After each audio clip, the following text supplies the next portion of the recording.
Katulad ko rin ba kayo na minsan di ko maiwasan na itanong sa sarili ko kung hanggang saan ba ako, kung saan ba ako dadali ng tadhana, kung saan ba ako dadali ng sitwasyon at ng sarili ko ngayon.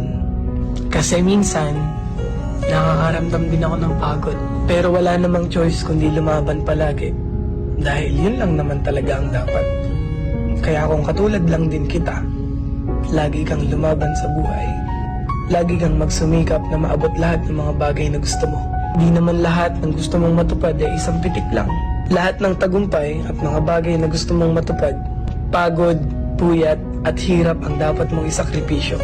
Tapos huwag kang susuko hanggang sa makuha mo na lahat. Kaya ikaw, alam kong katulad lang din kita. Lumalaban ng patas sa buhay, gumagawa ng paraan para maging maganda ang buhay. Nagsasakripisyo para sa magandang pamilya. Nagsasakripisyo para sa sarili at para sa pamilya. Ingat kayo palagi, stay safe, and follow me.